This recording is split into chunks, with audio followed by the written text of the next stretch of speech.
You are now tuned into Two Drunk Sistas podcast, unscripted and uncensored. Grab yourselves a drink and enjoy. Hey guys!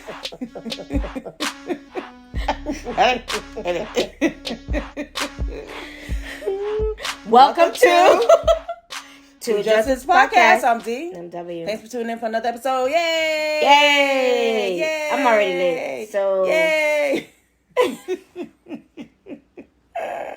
What are we lit on? What are we lit on? What are we lit on? What are we lit on? It's a new day! It's a new dawn! Mimosa and Cappricio. Have you guys had them together? Oh my gosh. Wonderful mix. Is it though? It is. It was good. It's good. Yeah, cheers. That's what you get. That's what you get. You alright? Yeah, I'm good. Let me pat you in the back. Oh. Sorry. You good? Yeah, you need a Heimlich? No.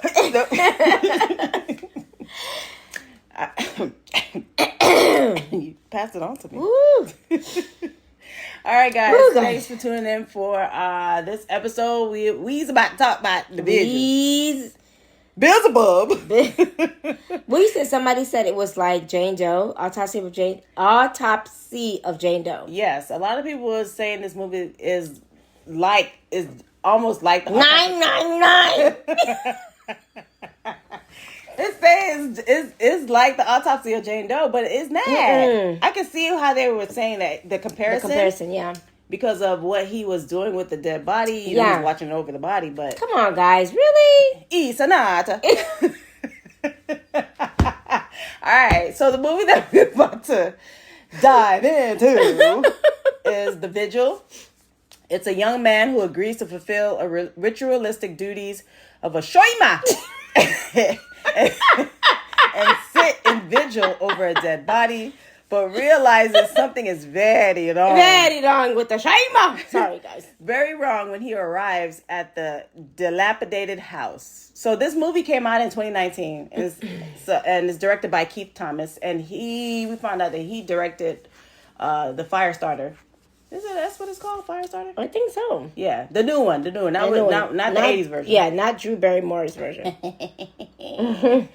So yeah, I could see how they had the similarities of Autopsy of Jane Doe, but it starts off with this scene where somebody is holding a gun to someone, and off in a far distance, you can see something is coming. A creature. But you could tell that it's a creature because the way it was moving, it was doing the electric boogaloo. You know how they be doing like they got some. The song came out, do, ba-da-do, boop, ba-da-do, and it was doing its, the glitching. It was doing its glitching. Y'all know all the creatures always got a glitch. Yeah, because I was going to say because they're inhabiting a body, and so they got to get. That's true. They got to break in. But this is a demon. Yes. That latched on to this poor chop. Yeah. So it starts off with that scene, and you can see he's holding a gun to someone, and this creature is off in the distance. You don't know what it is, but it's coming towards the distance and a blurred vision. Mm-hmm. Then this woman turns around, and she looks at the guy who's holding the gun, and next to the guy who's holding the gun was like this soldier yelling at him and stuff like that. And so all we hear is a papa, is a papa. That's too much pop. Not a papa here. Just one pop. And pop. Then it goes to the scene of the main character in this movie. His name is Yakov. Yes, Yakov. Yeah. So this is based around the Jewish tradition. He used to be a shoima. Shoima. Listen, the Jewish culture have their I don't want to say horror stories, but they're like they have their own folklore. Yeah, is so interesting to me. I love to hear about their folklore. It's very interesting. It is. It always based around like it reminds me of how the Vatican and the priests with the exorcism is almost something like that minus the exorcism. I kind of feel like because they went through so much, I'm not saying because of their trauma, they birth these things. But it's just interesting because in college I took a religion course, and just learning about the different religions and like, you know, their belief system was just very fascinating. And I've always been drawn to the Jewish folklore when it came to like demons and stuff like that, because another folklore of the Jewish culture is like the Dibuk. Is it? Well, based on the movie that I watched, The Possession, and I can't remember if we did. I think we talked about that movie, but the Dibuk, I believe, is a Jewish folklore. It is. So just learning about You're right, Ho. just learning about the Jewish folklore is interesting, and I never heard of a shoima. I never heard of that. So it's just a shoima is a Jewish religious law. It's a Jewish legal guardian entrusted with the custody and care of another's object. Mm-hmm. In this movie, the care and the object is the person, the dead body, the deceased of another Jewish person. Mm-hmm. And so his job, a shoima's job, is to stand by the body and make sure everything is okay, and make sure no demons or evil spirit tries to come in and, you know, inhabit the body or steal the soul. I don't know. But that's what they had the shoima there to do. Yeah. And so this guy, he used to be a shoima until something happened. Mm-hmm. So it goes to a scene of him in the bathroom, and he was taking a pill, and you could tell that he's suffering with, you know, something. Yeah. You know, and the movie doesn't really delves into the reason why he was suffering. Mm-hmm.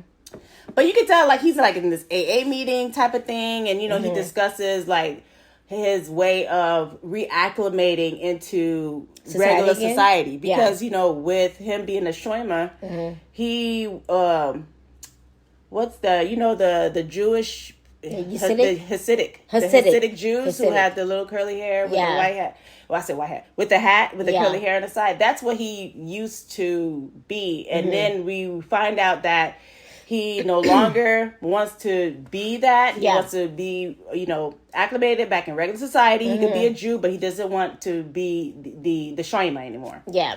And so you can just see him battling with this, you know, coming back into society. You know, he's around a table with other Jewish people in the community, and they're just talking about like their issues and their traumas and how to overcome that, and so they could move forward into, you know, to life and stuff like that. Yeah. So what were you saying? No, that was it.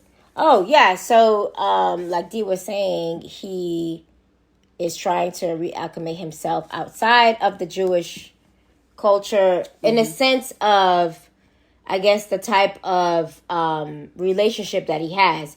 And so after this meeting, he looks out the window and sees, I guess, what do you want to call it? Like an elder, right? I would say of the faith.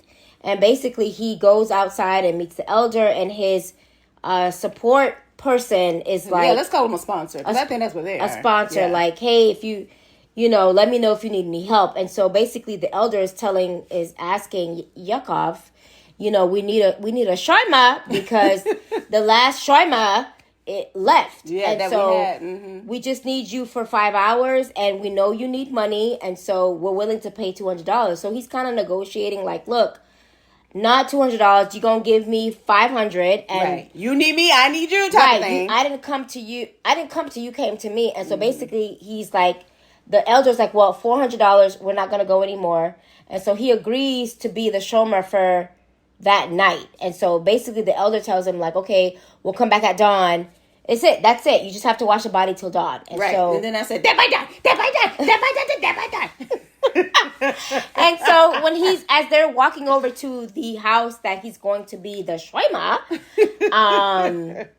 he basically gives him a little background of what happened to the last shomer that was supposed to be there. He just said that he was afraid and he left. Mm-hmm. And so they finally get to this house.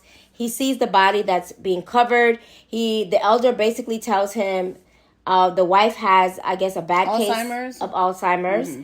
And, whatever. She's a little weird. Yeah. And so... she's old. She's very old. And so when he walks in with the elder, the wife is like, no, this guy won't do. It's not going to work. Mm-hmm. And so she says that, but then she proceeds to walk upstairs. And so he's just looking around. And so the elder basically tells him, like, yeah, I'm down the street. Let me know if you need any help. We'll see you in the AM. So the Shomer, Yakov, gets comfortable, sits down in, like, the chair, watching the body at first. Oh, no, but at first he was not. His back was turned, and he was listening to music, and then that's when things kind of get a little crazy from there. Yeah, that's when he started hearing the bump in the night. Yeah. The night. Mm-hmm. The night. Girl, he was listening to them damn headphones, and he was like, boom. The fuck? I mean, yeah. And it was a lot of thumping. So he took out one ear, and he was like, all right, I'm still, he was trying to find ways to talk to a girl, because it was a girl that was interested in him at this meetup group that he went to. So he was just doing some research on the Google. Go. Love how to talk to a lady. I don't know if it was Google, but he was doing his research. Mm-hmm. And so he removed one ear, and he heard another thump, and he took it out. And this is where he was experiencing some hallucination. To him, he thought he was hallucinating. He thought he saw something in the corner, and it wasn't a corner, and it was crack-a-lack. It was snap, crackle, and popping. Okay. I was like, God damn. They love snap, crackle, and popping. So to him, he's thinking like, oh, I must be, going through an episode or something. An episode, because he has PTSD, and we find out the reason why he was being medicated and why he left the Hasidic Jew position. Mm-hmm. So his little brother, he was walking in New York City with his little brother and a group of guys. Bullies. Yeah, a group of guys were just making fun of them. So they grabbed the little boy, his little brother, and they cut his hair. Yeah. The curly hair. And then they pushed Yakov onto the floor. So Yakov kind of froze because it was like a whole gang, not a group of them, like maybe a group of 4 or 5. Mm-hmm. And so he froze. So when they got his little brother, the little brother was like trying to like wiggle out, and when he was able to wiggle out, the little brother ran into the street and he got hit by a car, and that's how his brother died. Yeah. And this is where we think that this is the reason why he wanted to leave the organization and just reacclimate to civilization, because he was traumatized by what was happening, because he felt like he should have did something and he really didn't. Yeah. And so we see like scenes of that being played as he's in the house. Obviously, whatever entity that's tied to that house is able to tap into his mind and emotions and see that he froze when, his brother was being attacked. You know how it is. And he's hurt. He's depressed. Yeah, he's depressed. So it played on Yakov's mental emotions and feeling and mental. Yeah, it fed off of that. Yeah. So basically, the body that Yakov is supposed to be guarding, this guy has his own demons. Mm-hmm. Okay, so we find out that he had this demon attached to him. So now that he's dead, the demon got to go jump on something else or try to collect his soul. Yeah. And so Yakov was seeing all this shit, and the entity that he found out is called the Mazak. Yeah. And so the Mazak was just playing his ass. I mean, like calling and pretending. Because Yakov called the doctor to, and the doctor said, "No more monkeys jumping on the bed." Hey, Yakov was like, "Listen, I'm seeing weird shit," and so the doctor called him back, and we're like, "Man, that's not the fucking doctor. Right? That's the demon. That's the demon." And so while he's talking, he was acting like the doctor. Yeah, he's like, "Are you taking this? Do you think this is what you saw? Well, what did you see? What did you see?" And he kept on telling. He kept on saying. Did the head move backwards? Yeah, backwards. So Yakov was like, "I told you, I can't see him because he's a shadow. Mm-hmm. It's a shadow." He's like, "So about this shadow, did he have a face? What did he look? What did it look like?" I was like, "Girl, that's the goddamn magic. That's the magic." And so while he's talking to the doctor, his other line beeps. And who is it? The doctor. The real doctor. He's like, "Hey, Yakov, I'm sorry I didn't get your message. Are you okay?" He said, "Are you okay?" He's like, hold on a minute. So he clicks back to the other line. And he's like, "Hello?" Wow. So he realizes at that point that, okay, something is wrong, and so the fake ass doctor, which is the Mazakid. I've been wanting to say Mazakid. Girl, it's not Mazakid, right. girl. What is it? It's the Mazak. The Mazak was like, when he got back on the other line, it was his little brother. So obviously, you know how these things are. They are playing with your fucking head. They're playing games. Yeah, and so you play game, man. So Yakov is just trying to, he's at this point, he's like, he feels like he's losing his fucking mind. He's losing his marbles. He's losing his marbles. Yeah. He is. He really is. He's trying to piece together what the fuck is happening to him. So I think he sees Mrs. Yavik. Yavik. Is that even her name? No, probably it's not. He sees on his phone that it was like a message, multimedia message that came in. Yeah. And so it came from an unknown person. So he hit play and he saw that whatever that was watching him, he saw it watching him sleep. So that thing was recording him, child. So we thinking like, oh, bitch, the Mazak is fucking around with him. And so we see a lady's hand, and we realize, oh shit, it's the old lady. It's the wife of the deceased person that Yaakov is supposed to be watching. And then that's when he heard another thump, and then he looked back on his phone, and it really wasn't there. So at this point, he was like, man, fuck this shit. He wanted to fucking leave. Yeah, and so he ends up during his stay. Weird things are happening. He's having weird encounters with the wife, and he basically is like, "I'm getting out of here." But the wife was trying to help him. Yeah, she was doing little things. She would leave the door to the basement open. So Yakov went down there, and there was a video playing of the husband basically explaining what this entity does. When you are filled with grief or something to that effect, it attaches itself to someone that's broken.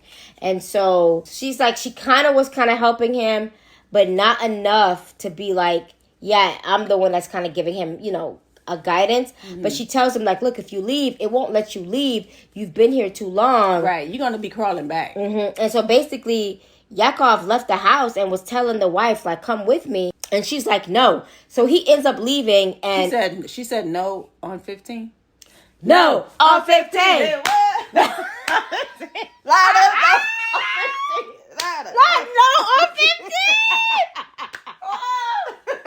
Are you guys Revenge of the Nerds fans? I fucking love that movie. All right, sorry. Okay, we're done. Okay, the wife said no. The wife said that you're going to be crawling back on all fours. And that's basically what happened to Yakov. He left. When she said that, crawling back on all four, I'm like, is he going to transform to a dog? I know. So every time Yakov was trying to leave, the further he got away from the house, the more bones were cracking. Oh yeah, it was weird. It was weird. He literally was crawling on the floor. He was, and so he obviously made his way back to the house. But when he got to the top of the stairs, he saw the Mazak. He saw the Mazak, and so it caused him to fall back, hit his head, and then when he awoke, he was on the fucking chair. Listen, when he woke up, he knew right then and there, like, you know what? Yeah, this is real. I actually have to be a schwimmer. A schwimmer. I really have to be a schwimmer. A schwimmer. So this time he was like, all right, clearly I need to get the fuck out of here and need to fight this thing. So this is where he was prepping himself to fight whatever this Mazak is, right? Yeah. And so he goes upstairs where the wife was, and the wife was just telling him, my husband, I feel sorry for my husband. He went through a lot of torment and a lot of stuff. Yeah. And so while she was explaining it to Yakov was equipping himself, okay? He had this little belt. It looked like a belt that has a box. It did. It was very interesting. It was interesting. And then he was wrapping it around his arm, and I was telling W, I was like, yo, I hope he's not Opus Daying himself. Because, because the Opus Day, they punish themselves. He was Opus Daying himself. Opus Day, they punish themselves to take on the, why would they do that? I think it was like they would punish themselves because of the sin of man. I don't know. I'm not sure. But I thought that's what he was doing. But no, he was just equipping himself. It looked like he was about to go into battle. Yes, he was gearing himself up for battle. Right. And so now that he realized, okay, It's got stuck up. And then he goes into like this hallway with the candle, and he starts, the look on his face. He's saying the prayer. He's saying the prayer, and we can see like this figure with a kind of no face, and then it ends up having a face. It's actually Yakov's face. But then like before, when he was traveling in that hallway with the light, at first it was the husband. That's right. It was the husband. Yeah. And then while he was getting closer and closer, it turned into the Mazak. And you can see the fingers and all this stuff. And so when Yakov went closer, the Mazak took the form of his face. Yes. And I'm assuming that the Mazak was trying to confuse him. Not confuse him, but you know how they try. The spirit was trying to fuse with Yakov. Yes, which is the reason why he took his face. Yes, and so I guess Yakov remembered from the video that he saw in the basement that in order to get rid of the demon, you have to burn its true face. Damn, I ain't hear that shit. Yeah, and so that is why Yakov took the candle and put it towards the Mazik? The Mazik's face, and it burned. And that's how he was able to release, or at least come out of that enough to go back to the body of the deceased husband and pretty much try to claim the soul. Yes. Reclaim the soul. Yeah. And while he was trying to reclaim the soul, you'll see the full story of the deceased, where he was at war and he had to we're not sure if it was a family member or it had to have been his wife. It had to have been someone that he loved or something. Yeah, because they were saying that they were saying that the husband had lost all of his family member in the war. Yeah. And so when he came to the States, I guess. Oh, that's where he remarried. That's right. That's right. So yeah, but he carried that with him. So yeah, and while they were going through that story, you could see the Mazak, the creature that was standing beyond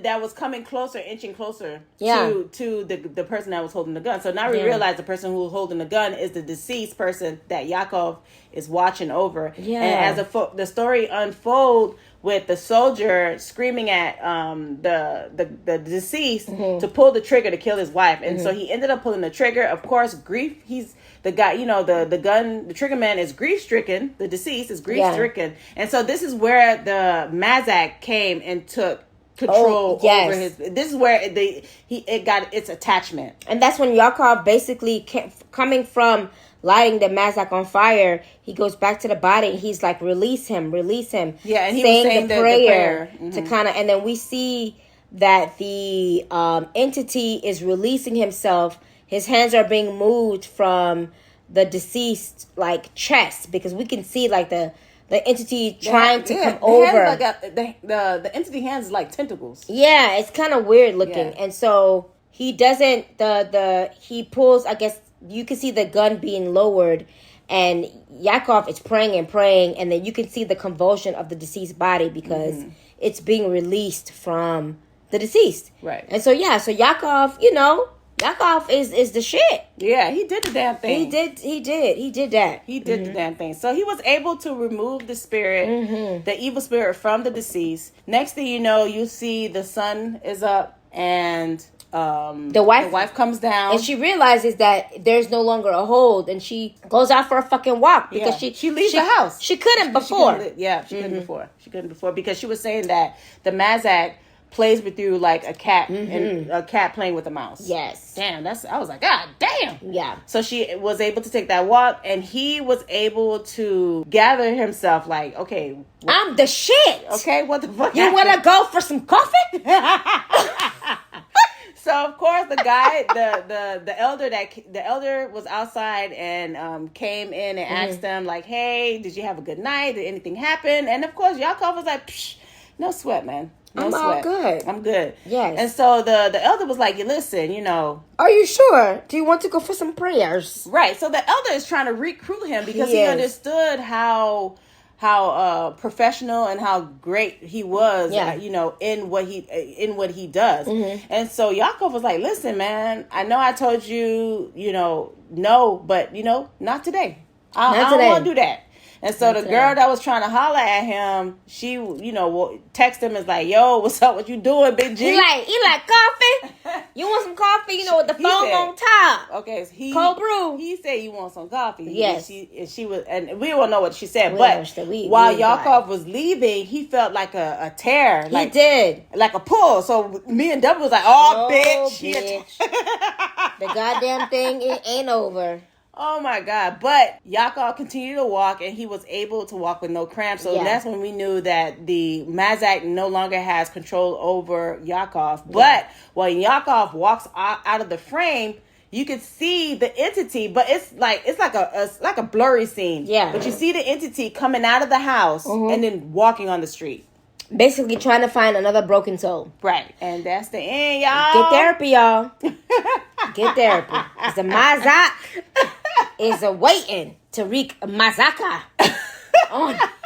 What were your thoughts for this movie? It's an old movie, so I'm not sure if y'all watched it or not. Yeah. But if you didn't watch it, go take a look. It's a good movie. I like it. And I do like it. Wasn't there wasn't a lot of scary bits. No. But it was interesting. We gave it a shot. I'm too drunk to give the psychological point of this film. It's a good film. PTSD. Yes, PTSD is real. Not, addressing your traumas of what it can do. I'm not going into that. I'm too drunk. No, but you did. You just did. I just did. But yeah. So anyway, you don't want the Mazak to be Mazaking on your door. Okay.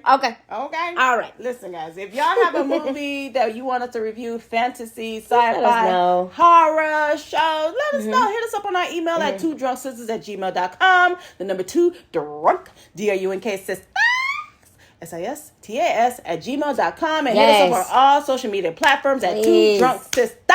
Yes, y'all. Like and subscribe and share. Yes, thanks, guys, for listening. We hope that you enjoyed this podcast. And tune in for the next one. Okay, be safe out there. Peace.